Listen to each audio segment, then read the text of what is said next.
Uh, Good evening, everyone. My name is Peggy Kurtz, and I'm one of the co-founders of the Rockland Water Coalition and the leader of Rockland Sierra Club.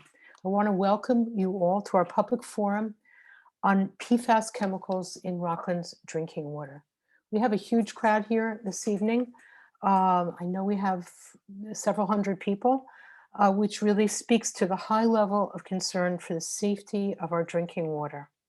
I want to thank all of you who showed up to learn more about this issue. This program is presented by the Rockland Water Coalition, together with 7 environmental organizations working statewide on the issue of PFAS contamination. And we really want to thank all of those groups for their help, which has been indispensable. Environmental Advocates New York, Food and Water Watch, NYPIRG, New York Public Interest Research Group, Riverkeeper, Scenic Hudson, and Sierra Club Atlantic Chapter. We also want to thank our local co-sponsors, New Jersey Rockland 350, Rockland AARP, and Rockland Citizens Action Network. We want to acknowledge the elected officials joining us this evening: State Senator Elijah Reuchlin Melnick, State Assembly members Ken Zabrowski and Michael Lawler, Assemblywoman Ellen Jaffe, Rockland County Legislator Harriet Cornell, Rockland County Hydrologist Dan Miller representing County Executive Ed Day, Susan Spear representing Westchester County Executive George Latimer, and Jen Walsh, an elected official in Rocky Hill, New Jersey, where they're dealing with PFAS issues also. A word about logistics: you can ask questions in the questions section, the Q&A at the bottom of your screen. It's a little icon. We will also open up the chat later in the program. Some of you may not be familiar with the Rockland Water Coalition. We are 34 groups that came together in 2008 to stop the Suez proposal for desalination for Rockland's drinking water. The most important ally in that battle was you, the public. Over and over again, our community came out to hearings to make clear our overwhelming opposition to the desalination proposal. And together we were able to stop that proposal in 2015. Among the most important lessons we learned as a community over those years is the power of an informed and engaged public. Both of those things are essential: informed, but also engaged. So here we are tonight with another threat to our public water supply. The first step for all of us is to educate ourselves, to understand the level of risk and what should be done. But then we will need you with us again as we move forward to protect the safety of our water supply. Throughout this evening, we will be giving you information about how you can get involved. Please save the date also for a follow-up meeting on this issue with Sierra Club on February 11th at 7 p.m. More information will be coming on that as well. We also want to acknowledge the presence on this call of the Shangano Arts Group in Zimbabwe, which is also working on safe water issues. We also have people here on this call this evening who are working on this issue statewide throughout New York State, and people from other states as well.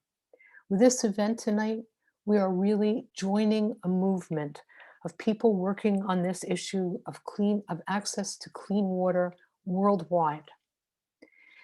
And now I want to start us off with a very brief summary of Rockland's situation so far.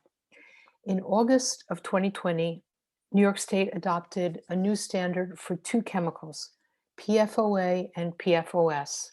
These are 2 chemicals in a larger family of more than 6,000 chemicals called PFAS, or per and polyfluoroalkyl substances. New York State's new drinking water standard is 10 parts per trillion for PFOA and PFOS. In November and December, Suez and Nyack water customers were notified that some of their drinking water sources exceed the new standard for PFOA. A maximum of 19 parts per trillion was detected in one of the Suez wells, as opposed to 10 parts per trillion for the new state standard, and NYPIRG detected 11 parts per trillion. Other PFAS chemicals were detected as well. Both notices said that there was no significant health risk. Most of us reading those notices were left with more questions than answers. How long have we been drinking water with PFAS chemicals in it? Is it truly safe if we are over the new state standard? What does significant health risk really mean? We reached out to independent experts for answers, and we thought the public should hear those answers for themselves. And so with that, I want to go to our panel and to begin to introduce our speakers. So we're going to hear first from Professor Erin Bell. Erin Bell is a professor in the Department of Epidemiology and Biostatistics and the Department of Health Sciences at the University at Albany School of Public Health. Her research focuses on environmental exposures as they relate to reproductive, immune, and cancer outcomes. Dr. Bell is currently co-principal investigator of the Upstate Kids program, which follows children in New York State to identify potential risk factors for developmental health effects, and the health study of New York communities exposed to PFAS contaminated drinking water. She was recently appointed to the newly formed committee of the National Academy of Science for guidance on PFAS testing and health outcomes. Professor Bell?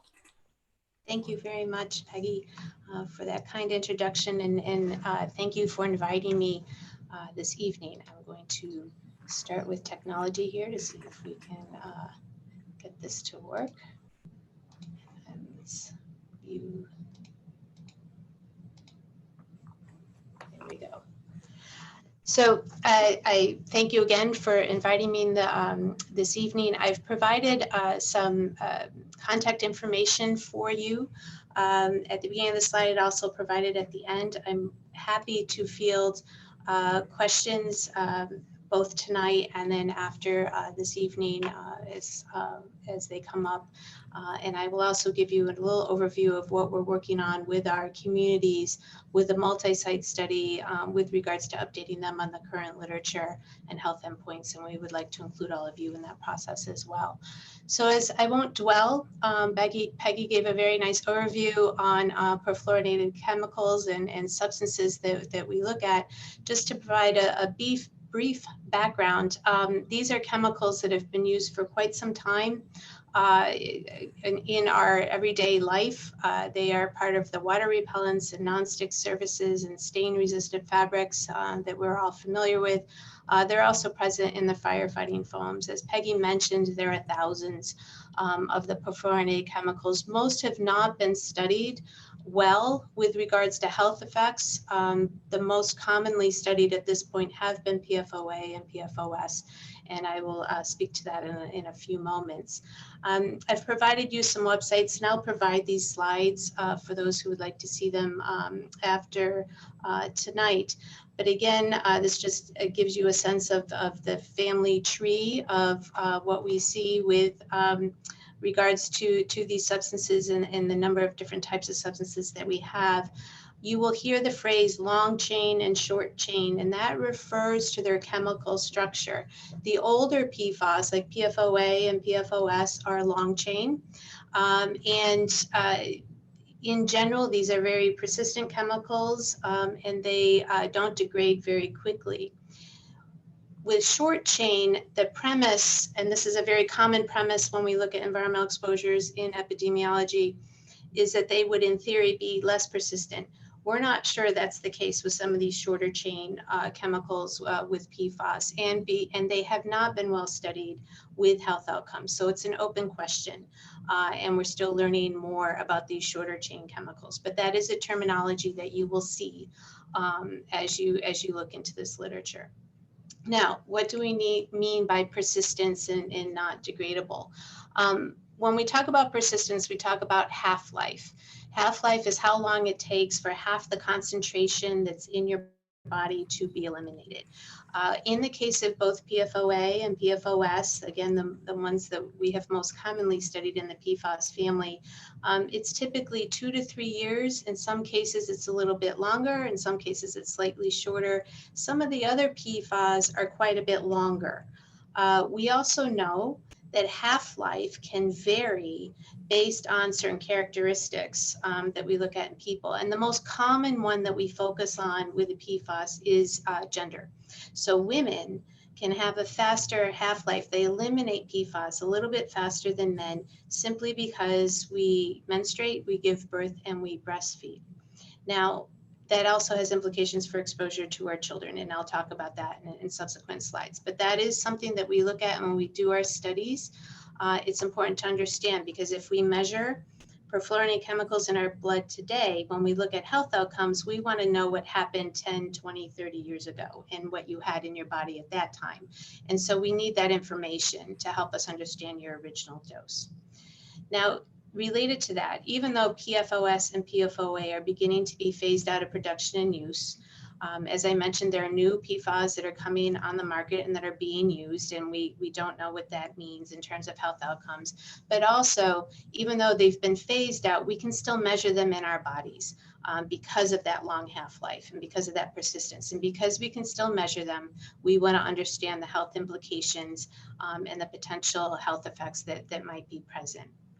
So how are we exposed? You will hear the phrase, these are ubiquitous. That means that they're very common. It means that most of us will have some measurable amount in our blood. It doesn't mean that there's no association or there's no health effect. It just means a lot of us have exposures and we don't know at what dose that we need to worry about in terms of that health exposure. It's something that we're still trying to learn. Most of us in the general communities, general public, will be exposed if we have contaminated drinking water. So for many communities that we work with, like yours, there's a question of how much they have in their drinking water, and that's why we monitor for it now, and it's why we are trying to measure and understand how much is in the drinking water. So that is a large source for many communities. It can also be in soil because it migrates, it can move. And so soil and dust, children are particularly susceptible to any types of chemical exposures that are in dust because of the hand to mouth behaviors, and they're crawling around in that dust. It can be inhaled, and we can have those exposures. We also have exposures through our food packaging. It's a coating that can be used on some of our food packaging, and our nonstick soft cookware, which is great for cooking eggs, but we can be exposed with those older pans. Some of the highest exposures we've seen are in workers, so workers who work in manufacturing or production of these chemicals, but also in firefighters and military personnel who work with firefighting foam. And they're of particular interest to us, and again, largely unstudied at this point. We have some information, but there's more that needs to be done. Now, my career, I'm particularly interested in infants and children and looking at health endpoints. And there are special interests when we talk about PFAS. As I mentioned, they can pass through the placenta. We used to think the placenta was a really good guardian for protecting the infant, unborn infant, from chemicals. It's not. Many chemicals will pass through the placenta and expose the unborn child that way.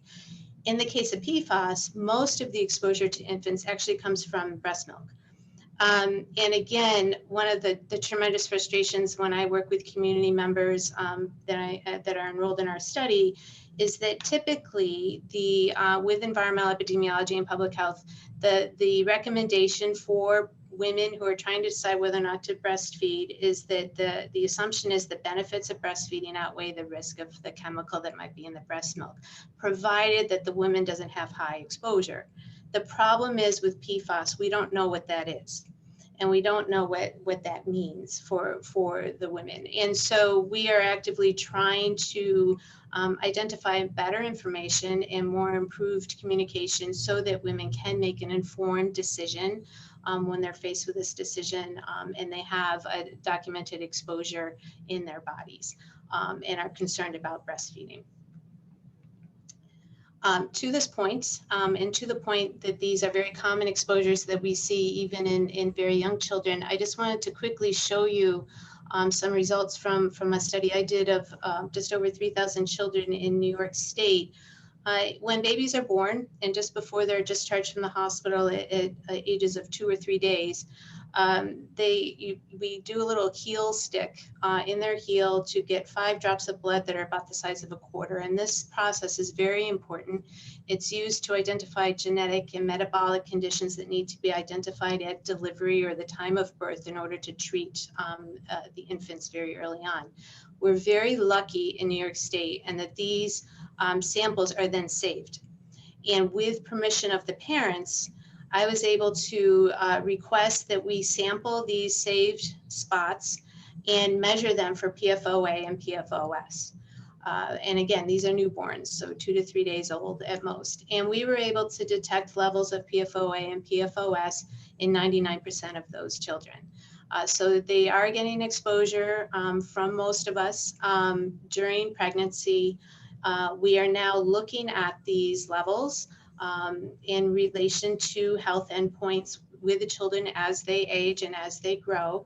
Now, these concentrations are lower than what we see in some other studies with children, but it does demonstrate that there is measurable exposure in the children at the time of delivery. One of the studies that in epidemiology that's provided us with the most information is the C8 studies that looked at PFOA.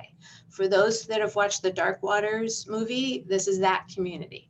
And part of the settlement from that effort was funding to establish a study to look at health effects in the community.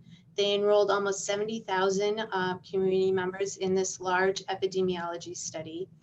3 very well-known, highly respected epidemiologists led this study and continue to be involved with analyses and are all very heavily involved in research around perfluorinated chemicals. Now, at the conclusion of their study in 2010, they published a report that looked at health endpoints that were considered probable. So this was a legal term that was developed as part of this process to determine that, to assess those health endpoints where the evidence was more compelling than not in terms of an association with PFOA. So impacts related to high cholesterol, ulcerative colitis, which is an autoimmune disease, thyroid disease and function, testicular and kidney cancer, and then pregnancy-induced hypertension were all considered associated with PFOA.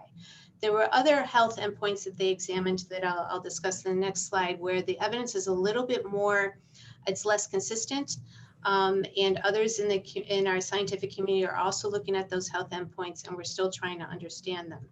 Now, about a month ago, these same authors published an update where they reviewed the literature that has been published with regards to PFOA since 2010. For the most part, these probable health endpoints are still in that category. Again, they brought up some additional health endpoints that I'll discuss in the next slide that the evidence isn't fully understood yet in terms of what might be going on. So again, what are the other health endpoints of importance? One of the health issues brought up in this recent report from December with these investigators and that has come up in our field is around the immune system. So when we evaluate health effects related to a particular chemical, we work very closely and hand in hand with a toxicologist. So toxicologists study these chemicals in animal models, looking at very structured mechanisms and very structured methods. And that's very helpful for us as epidemiologists. Part of the challenge with toxicology is they often need to look at doses that are not comparable to what we experience in our own lives. The flip side is epidemiology, we can study people and we can study doses that we are actively exposed to, but we have a lot of other exposures going on at the same time. So it can be difficult sometimes to understand what's happening to us with regards to a specific chemical. And that's why we look at both disciplines together. We evaluate that information together. So in that realm, In toxicology, and in fact, the National Toxicology Program has designated PFAS as an immune toxicant. It is a concern. Epidemiology studies, a few key ones in particular, have looked at children and their response to vaccines. So when we are vaccinated, we want an antibody response to protect us from infectious disease. There is concern that higher exposures to these perfluorinated chemicals may reduce that antibody response. And this is what has been observed in children. We have less information about adults, but it's an open question because the toxicology literature suggests that it is indeed possible that this might happen. It is very much a very key outcome that we're very interested in. The same reasoning, we're also interested in whether or not these exposures may reduce disease resistance.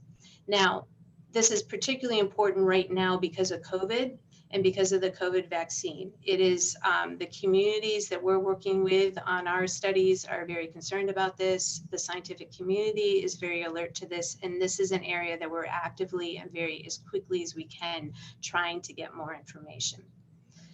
Again, toxicology literature and the epidemiology studies have also suggested that thyroid function and thyroid disease might be associated, but it's less consistent in those fields, and so we need to explore this some more.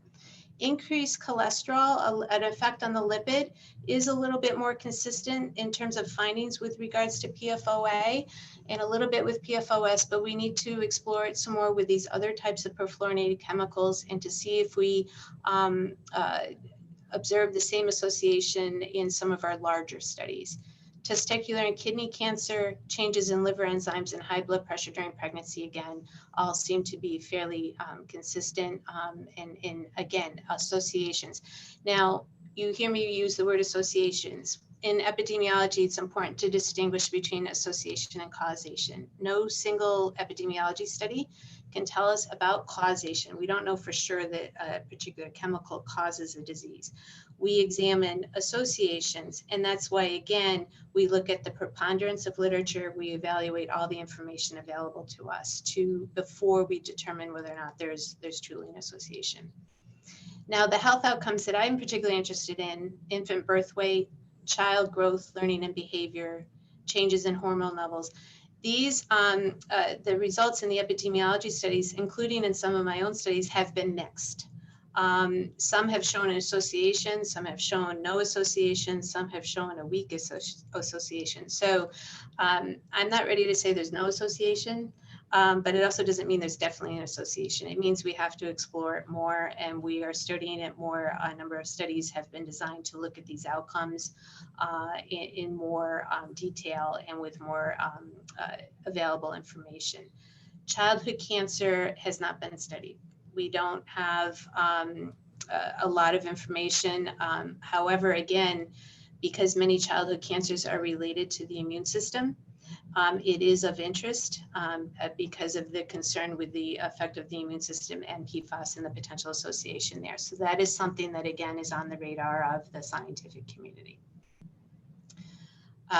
The other reasoning and other reasons that someone like me might be interested in, scientists and folks are interested in these perfluorinated chemicals, is that they are endocrine disruptors. So again, toxicology literature tells us that they have the potential to interfere with our hormone system and how our hormones work in our bodies. And when we hear that from an epidemiology standpoint, we worry and want to look at health endpoints that are related to child neurodevelopment, puberty onset, fertility and reproductive systems, hormone-related cancers, and chronic diseases like diabetes and obesity have a very strong hormone basis. So again, the literature is more mixed on these outcomes. It's relatively young in terms of the ability to look at them consistently, and we're continuing to look at this in the field. I wanted to just quickly, before I close out and hand it off to Judith, give you an update on what we're doing in New York State and nationally. And the reason I want to bring this up is that it's very important as a community and for community members to be informed of the ongoing literature and what we are learning as we're learning it. Information is power. It provides you with information that you need and also provides a basis for you to ask questions. We have a study funded by the Centers for Disease Control called the Multi-Site Study of Human Health Effects of Exposure to PFAS in Drinking Water. There are 7 sites across the country that have been included and have received funding to participate in this study. I'm pleased to say New York is such a site. I'm co-PI of this study. NYPIRG and Hoosick Falls are the 2 communities in New York that will be involved in this study. They worked very hard and were very diligent in bringing attention to their exposures and helped to secure funding for this project. And the reason I bring it up is that even though communities, not all of the communities in New York will be enrolled into this study, the information we gather from this study will be applicable to everybody. And that's why it's so important. By joining forces and joining study participants from 7 different states, we will be able to increase our ability to look at a number of health endpoints and look at a variety of PFAS over a number of several doses and concentrations to really examine these health endpoints more specifically. And again, the health endpoints that we're looking at in this study is very similar to what I just talked about. It's the areas that we don't have a lot of information on yet, and we're still trying to understand. I've put my study website here. And the reason for that, the other piece of this, we are working closely with our communities. And each month, beginning the end of January, we will be posting to our study website a table of the literature that has been published to date with regards to the health endpoints, with a very brief summary of what the article is telling us and a hyperlink to that article. And then we'll have a mechanism for people to email us with questions, and we will be hosting periodic journal clubs and Q&A sessions with community members to answer their questions. And I know I would be happy to continue to have these sessions for people, you know, in all communities. It doesn't have to be limited to our study communities. And I'm sure our study community members would also be very willing to host some together. We can host some joint sessions as well. So I've put the website here so that you can monitor that. We post information as we hear of different workshops and seminars and different literature that comes out that's important. We also post here. Another key activity that has started that Peggy mentioned at the beginning is the National Academies of Science, Engineering, Medicine Committee on the Guidance on PFAS Testing and Health Outcomes. I've put their website on this slide. For those that are not familiar, the National Academies was actually created by Abraham Lincoln back in 1865. So they've been around for quite some time. They are designed to bring together scientists from a wide range of disciplines on a particular issue that's of critical importance to Congress and to governmental agencies. And this particular committee has been asked to review the literature and provide recommendations, as I've listed here, to guide some of the decision making for PFAS. Typically with these committees, they will have opportunities for public meetings and public testimony. So that's why I've put the website here so that you can stay alert to those opportunities because it is important for you to have a voice and to be able to provide that information back to the committee members. You know, I've gone through a lot of material. There's some information that we know with regard to perfluorinated chemicals, but there's a great deal more that we need to learn. I've met with, in fact, today I had a meeting with colleagues. We're trying to understand how best to test for and minimize exposure. From an epidemiology study, we're trying to understand dose and how it relates to health outcomes. We don't know if there's a dose that's a threshold or not. We don't have that information available to us. We need to have a better understanding of breastfeeding and dose and how that relates to the health effects related to children. And again, I think a key priority right now that is on a lot of our minds is the immune system and how that might be related to these exposures. And with all of these efforts, it will require the input and questions and assistance of each of these communities so that we may better understand what might be happening. So thank you for your time. I've put my contact information on our website here. I'll share these slides and we'll also post these slides to our website as we do with all of our presentations. And with that, I'll stop and hand it off. Here we go. Okay, thank you so much. That was excellent. I know you're going to have a lot of questions coming up after. So I guess I have one question for you. Can you talk about the effects of low doses specifically? Because we're not at the level of Newburgh and Hoosick Falls. Right. So maybe briefly. Yeah. Yeah, most of the work has been with communities that are similar to the CA community, and now with Newburgh and Hoosick Falls. So we don't have as much information on low dose and long-term prospective exposures. So looking over the long term. And so we do know that most people have a measurable amount of dose, but we don't have a good handle on how low, if there is a low level that is absolutely safe. We're still learning to do that. And so that is something that we're still trying to grasp and understand with that. Okay. So that's what I'm sure there will be more questions for you as we go forward. So our next panelist is Judith Enck. Judith Enck is former director of EPA Region 2. She is currently a fellow at Bennington College and president of Beyond Plastics. Judith? Great, thanks. Thanks, Peggy. It's really good to be with all of you. It's been quite a startling day or day and a half, and so it's good to be together. I'm really impressed that there are 450 people on this Zoom right now, which I think is a real tribute to the outreach by the sponsors and also the interest in the public. So as Peggy mentioned, I served as EPA Region 2 Regional Administrator appointed by President Obama.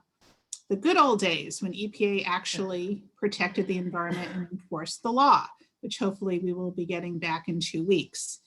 And I'm sitting at my desk one day in November of 2014, and I receive a call from a local elected official in Rensselaer County in upstate New York. And she asked me, did I have $3 million that I can give to the village of Hoosick Falls because of a local drinking water problem they were having? And I was kind of surprised by the question. I didn't have $3 million rolling around on my desk. And I said that EPA actually gives hundreds of millions of dollars every year to state agencies, in this case, New York State Environmental Facilities Corporation, to help local governments fund drinking water. And she said, oh, yeah, we know that, but the state EFC will not share that money with Hoosick Falls because there's a known polluter. And when there's a known polluter, you don't use tax dollars. I said, well, that sounds about right. But who's the known polluter? What's going on? I really pay attention to these issues, and EPA had oversight of New York State Health Department on this, and we had never heard of this. And I was told that there were high levels of PFOA in the public water supply in Hoosick Falls. What's different from Rockland County is it was pretty easy to figure out where it was coming from. There is a large company called Saint Gobain based in Paris, and they ran a small company in Hoosick Falls right in the village. And the public drinking water wells, the groundwater wells, were just 500 feet from this company. And what really got this conversation going in Hoosick Falls was there was a gentleman named Michael Hickey, and his father died at a very young age of kidney cancer. And Michael suspected that there might be some connection because they lived right across the street from Saint Gobain.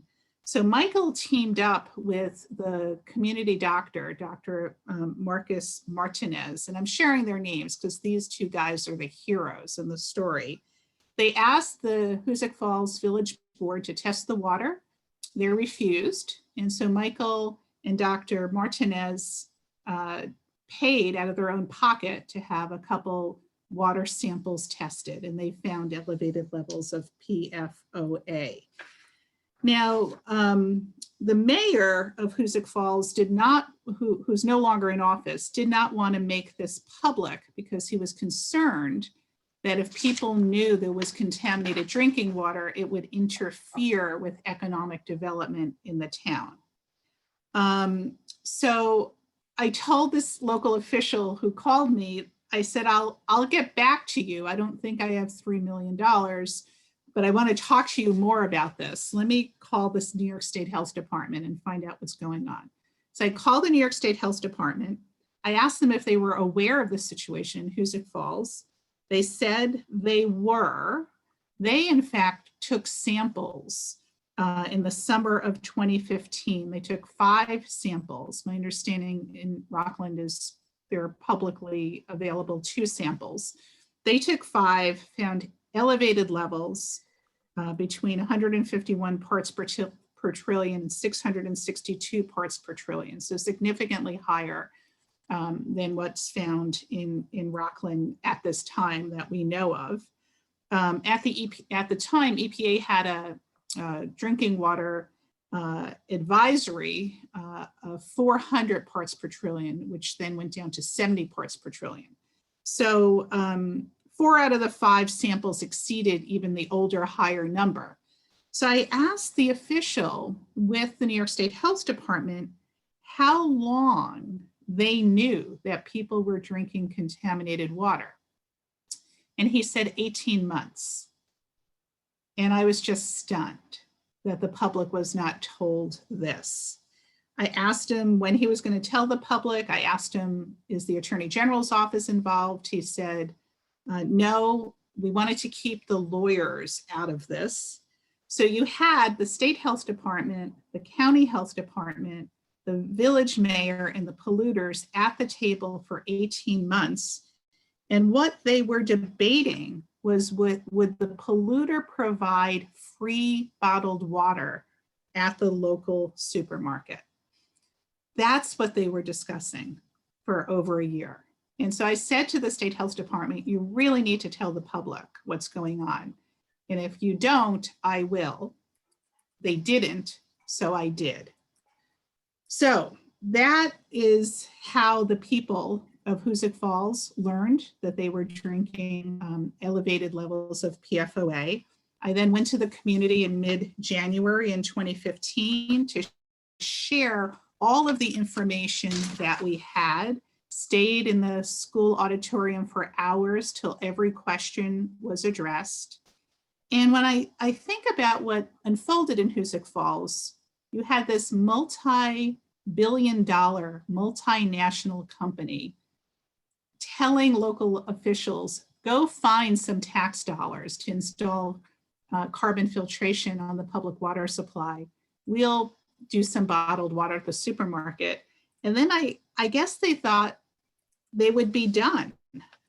Now, that's not the end of the story at all. Hoosick Falls has been named both a federal toxic waste Superfund site and a state toxic waste Superfund site.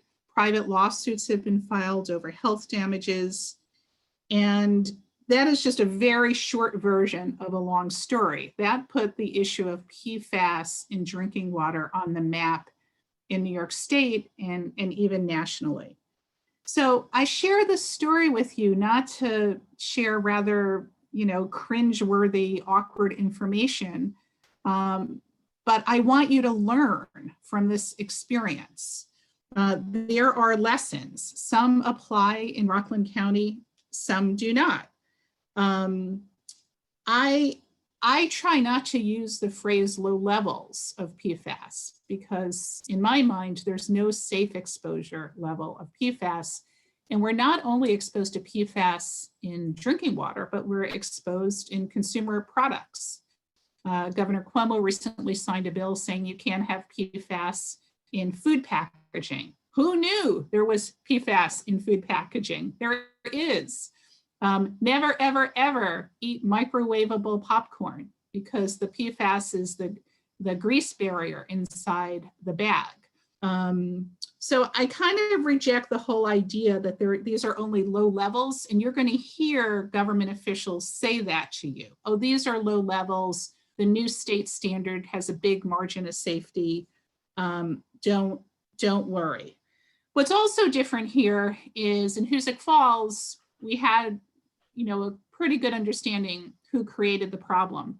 But what was really strange was until the Obama EPA got involved, there was no discussion of finding where the pollution was in the groundwater. They thought they would just install carbon filtration and call it a day. You have multiple sources, very likely in the county. I'm worried that the State Department of Environmental Conservation has not gone out and done a thorough investigation of where the sources could be. There are some clues. We know that PFAS is used at paper companies, at chemical companies, airports, airfield, firefighting training sites, probably municipal landfills are leaking PFAS. So just so you know how the state is set up, the state health department has responsibility for drinking water, and New York State Department of Environmental Conservation has responsibility for environmental cleanup. And then EPA provides oversight. So as Dr. Bell mentioned, these chemicals are known as forever chemicals because once they're released into the environment, they do not break down. They do build up in our blood and in our organs. There are thousands of PFAS chemicals. It's a whole family. About 600 are in active use. So I think along with climate change, PFAS in drinking water is one of the most challenging environmental issues facing our society. It's not a new problem. In fact, PFAS was introduced by DuPont in 1946 when they created cookware with Teflon. In 1956, there was a Stanford University study that found PFAS binds to proteins in human blood. That's a long time ago, and we're just getting on top of this now. And then 1989, there was a study by 3M that found elevated cancer rates among the workers that were working with PFAS. And as Dr. Bell mentioned, pay attention to the workers. They're exposed first, they're often exposed longer. So here's what needs to happen. First, PFAS chemicals are still widely used today in commerce and in industry. EPA did negotiate an agreement with the manufacturers to stop them from using PFOA and PFOS, but the hundreds of other PFAS chemicals are still being used today. So we need state and federal policies that severely restrict new uses of PFAS and eliminate all non-essential uses of PFAS chemicals. We need to turn off the PFAS tap. Secondly, don't let polluters or government agencies dismiss your concern by saying, oh, it's everywhere. It is everywhere, but that doesn't mean we don't work really, really hard to stop exposure. If I live in Rockland County, it's not reassuring to me that people in Hoosick Falls or Newburgh are also exposed. I want to know about my family's body and my body, and this is particularly important if you are pregnant or thinking of becoming pregnant. Third, we need a deeper understanding of the health and environmental effects of both historic and ongoing PFAS exposure, but you cannot let the desire for more information to stand in the way of action today. So the good news, if I can use that phrase in this presentation, the good news is we know how to get PFAS out of drinking water. Suez Water has 3 options, and they need to move on this fast. First, they can install granulated active carbon, which is added right at the public water supply. This is essentially carbon filters. And if you go with carbon filtration, you have to change it often and have a good schedule to maintain the filters. A second option is ion exchange, and a third option is reverse osmosis. Carbon filtration is the most common, and it has the bonus benefit of removing other contaminants from drinking water. You also need to pay attention to private wells. In Hoosick Falls, people with private wells were able to get their water tested, and if necessary, carbon filters were installed in people's private homes, and they are maintained. And also, after lots of public pressure, the state health department agreed to test people's blood in Hoosick Falls. So many residents had their blood tested. They came out to a series of community blood testing events, and it was for free, and it found problems, high levels of PFOA in people's blood. So at this stage in Rockland County, I think what needs to happen is you need to get much more information. There needs to be more testing, and that those test results need to be shared with the public quickly. Private wells should be tested. And if future tests show violations of the state drinking water standard, which is what you have right now with these limited results, then at a minimum, pregnant women should get their blood tested, or women thinking of becoming pregnant should get their blood tested. And that should be done through the health department at no cost to these women. So this issue is going to be with you a long time. You have to do your research. If you're running out of things to watch on Netflix, like I am, I've watched every romantic comedy. There are no more Meg Ryan movies for me to watch. But do watch the movie Dark Waters, starring Mark Ruffalo.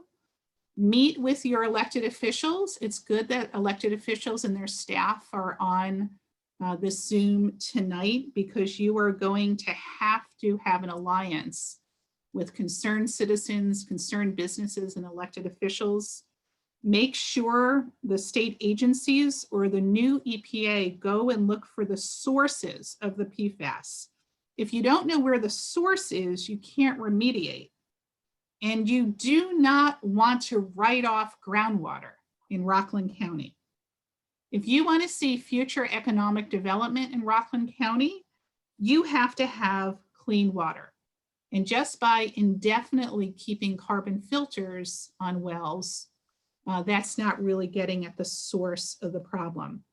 And when you find the source of the problem, you get the polluter to pay. You make them pay for the cleanup, not taxpayers or Suez ratepayers. I would think Suez would be pretty interested in finding the source of the problem. They did not create the contamination, but they should play a leadership role in finding out who did. So get informed, work with your neighbors, and drive the solutions that you want to see. Thank you. Okay. Liz, can you switch us back? Okay. Thank you so much, Judith. I know there will be a lot more questions for you later. So moving on, our next panelist is Dan Shapley. Dan is the Water Quality Director at Riverkeeper. He has been involved in advocacy on PFAS contamination issues in drinking water since 2016, when the city of Newburgh's primary reservoir was found to be contaminated. Dan?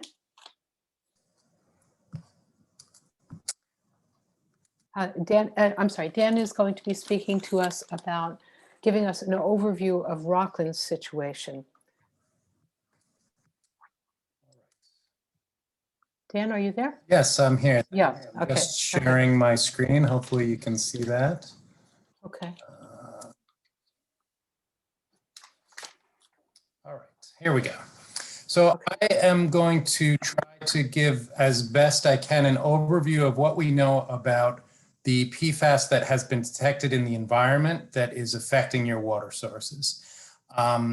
Starting here with this slide to show where drinking water comes from in Rockland County. The largest source by far is Suez. 300,000 people roughly rely on Suez for their water. About 40 wells and well fields and 2 reservoirs or reservoir systems that supply that water to folks in Rockland County.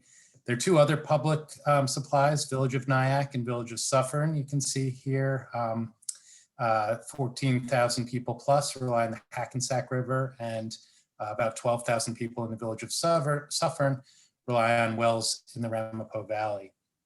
And then there are thousands of private wells as well in the county.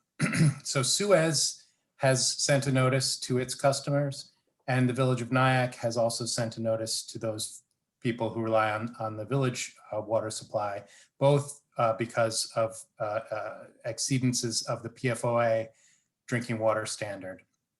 The others, we haven't heard anything about yet. So a couple of caveats about what I'm going to present.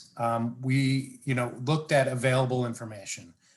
So this is primarily, most of what you'll see in this presentation is drawn from data that Suez published as part of its 2019 annual drinking water quality report.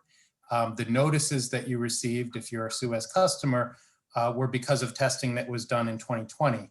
And the difference there is that they did the testing in 2019, then the standard was updated, as I think Erin described, and then the 2020 testing confirmed that some of those water sources were over the New York State limit, and that's what prompted the notice. But we are going to show on these slides data that is from 2019, because that's the only data we have access to. This is just a picture of the county showing dots where there are water sources.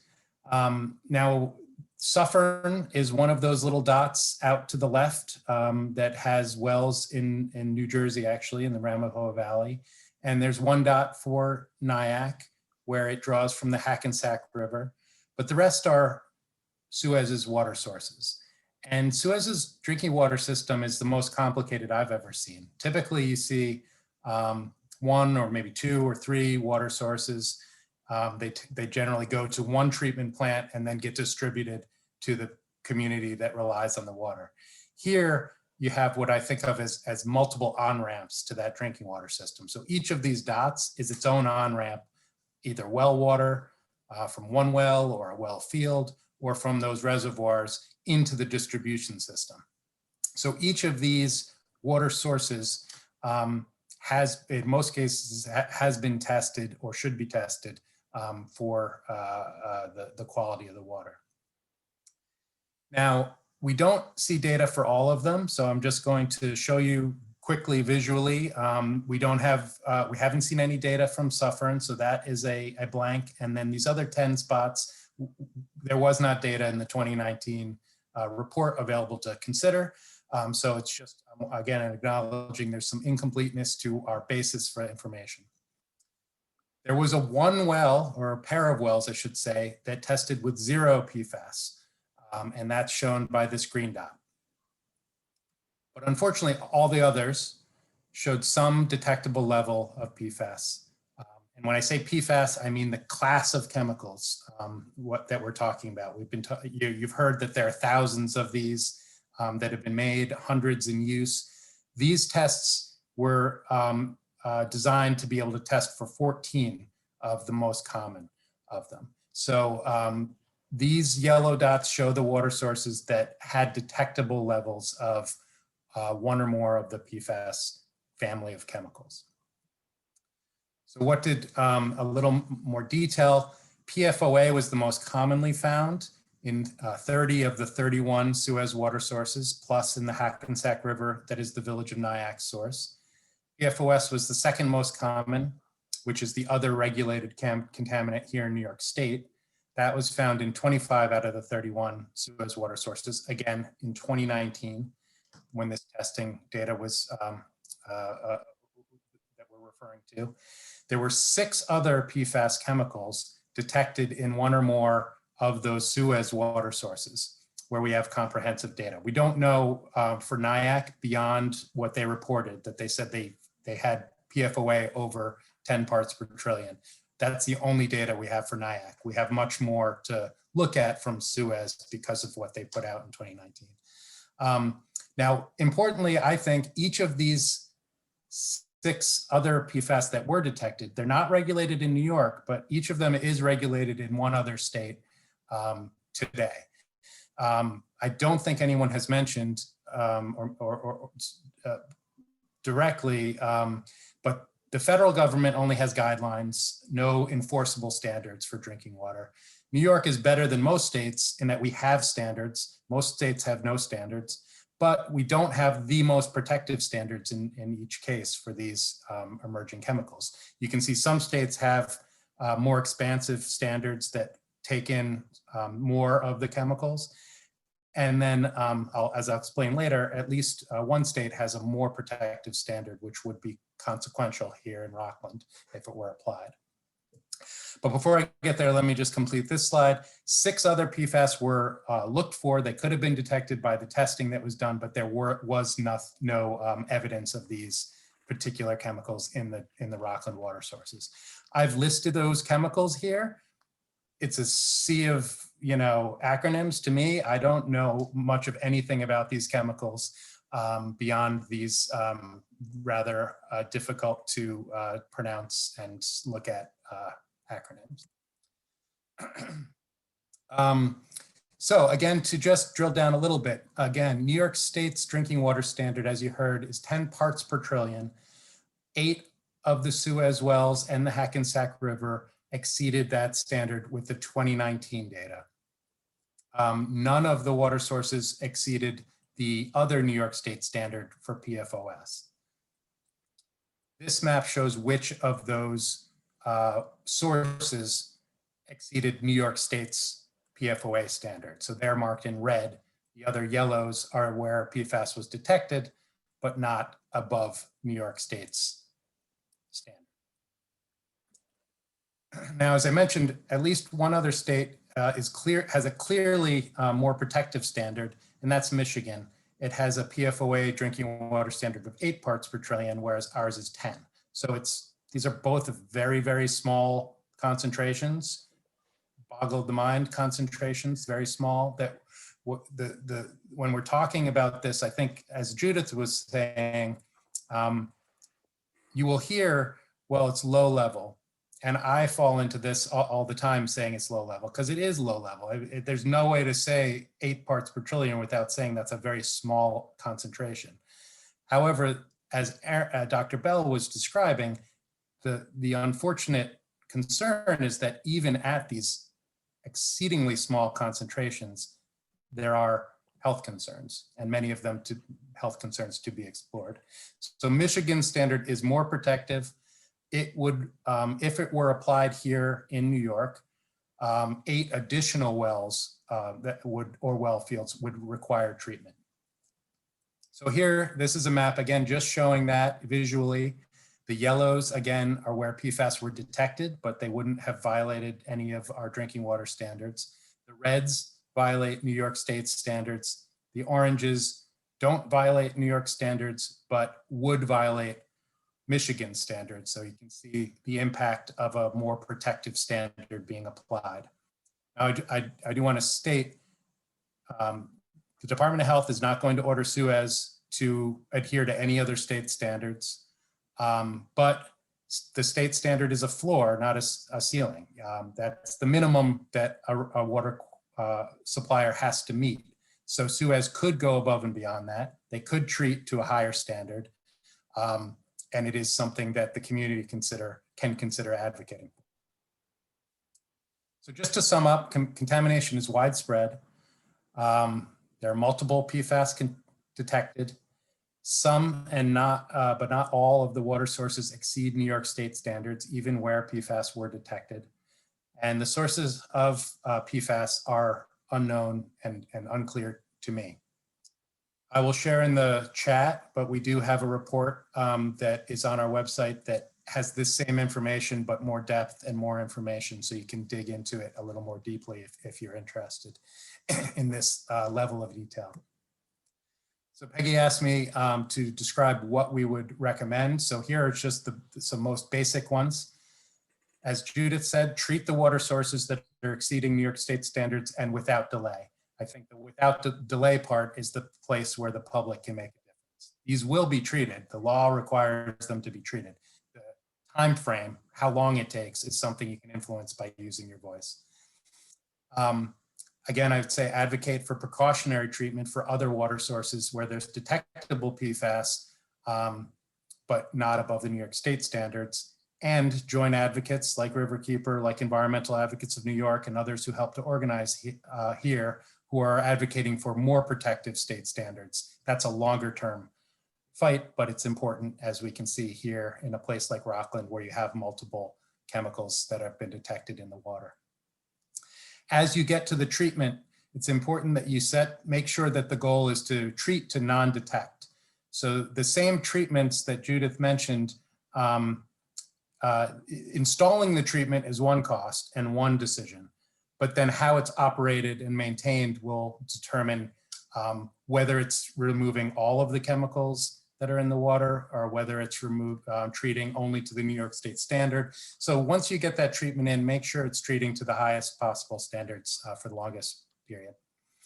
Retest all of these water sources. We can see, even in the little bit of data that we have, that there's variability. One test might show it over a water source over the threshold, over the drinking water standard, and the next might show it under. So these water sources should be tested frequently, and any that in a future test show an exceedance, that the treatment should be applied to those as well.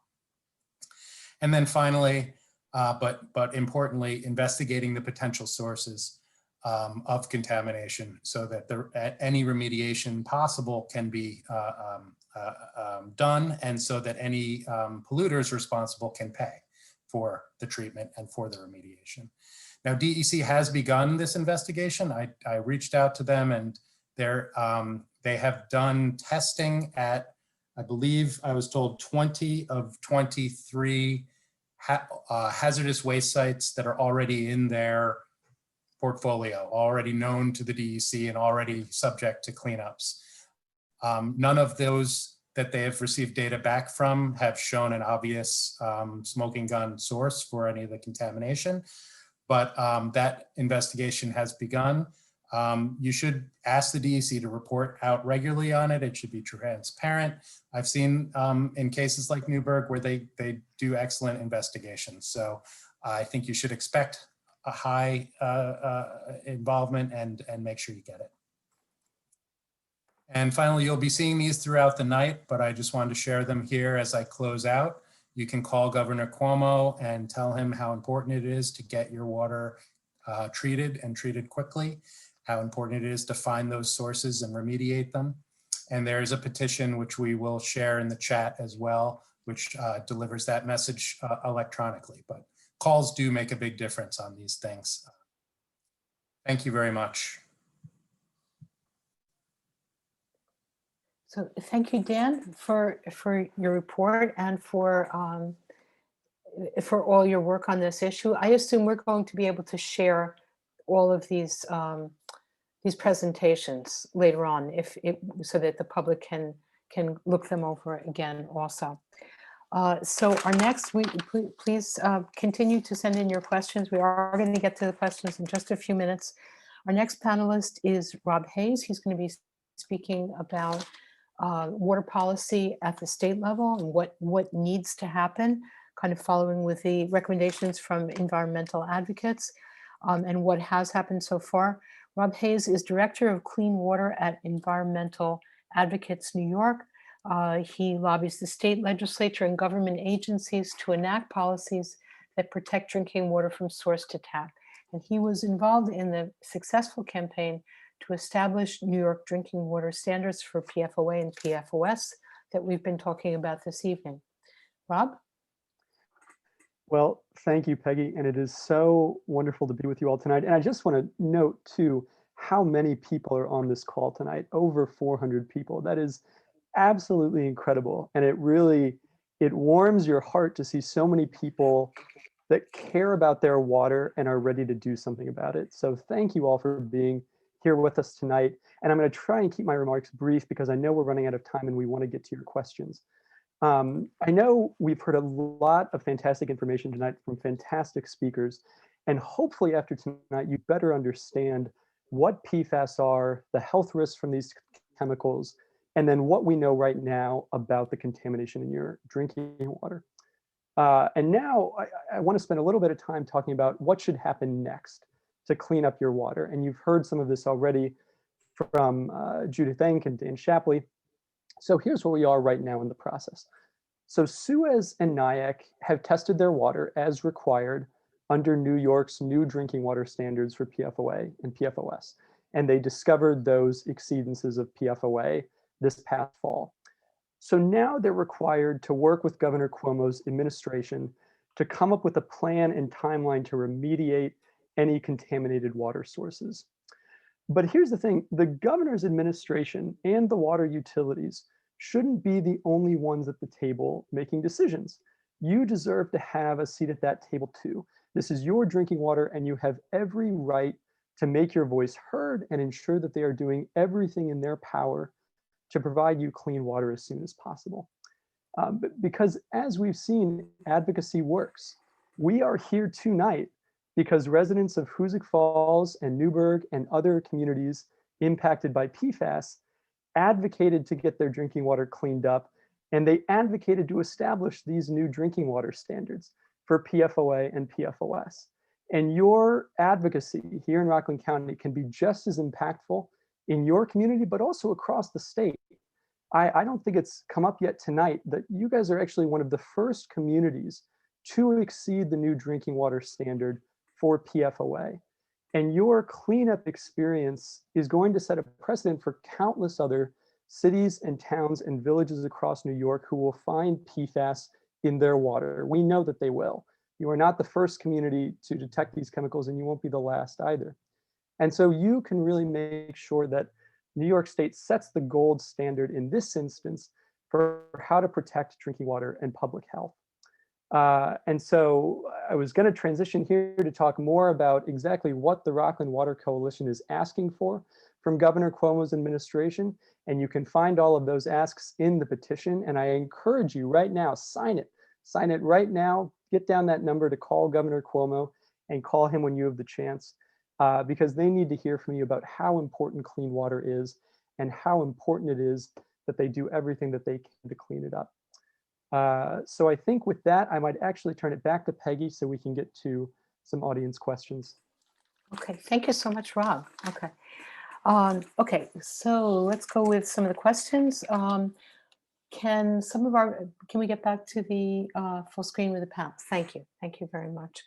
I'm trying to think who this question is for. I think this question is maybe for Judith and Erin. What about bottled water? Would you advise people to switch to bottled water? You want me to start, and Judith?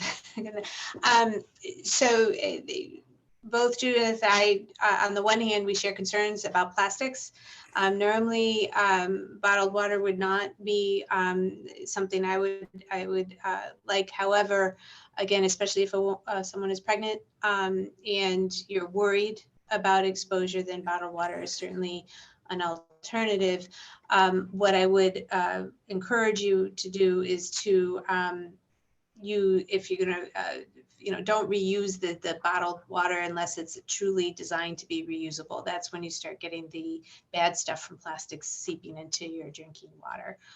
But if it is something that is certainly an option if it's of concern to you. And I'll punt it to Judith because I know that was a solution in Hoosick for a little time. Yeah, in Hoosick Falls, there was no question people should have shifted to bottled water because the levels were so high. So this is a hard question for me because I'm the president of Beyond Plastics and getting and our goal is to eliminate plastic pollution everywhere. But I think if there is a concern with the levels, and particularly if you're pregnant or thinking of getting pregnant, I think shifting to bottled water is a good idea. In Hoosick Falls, a lot of people got those big blue bubblers. And then the amazing current mayor of Hoosick Falls, Rob Allen, did a video. He has a couple adorable, active little kids, and he had this whole system set up where they heated water and they had a dispenser. You can get pretty creative with it, but I typically do not recommend bottled water, but in an instance where water is compromised, yes. Okay, okay. Can, home filtration systems, I'm not quite sure who is best set to answer this question, but we have quite a number of questions. Are there any home filtration systems that can help at all? Brita, carbon filter, can you boil PFAS out of water? Who feels that they can best take that question on? You can't boil it. It won't go Yeah. away when you boil it. There are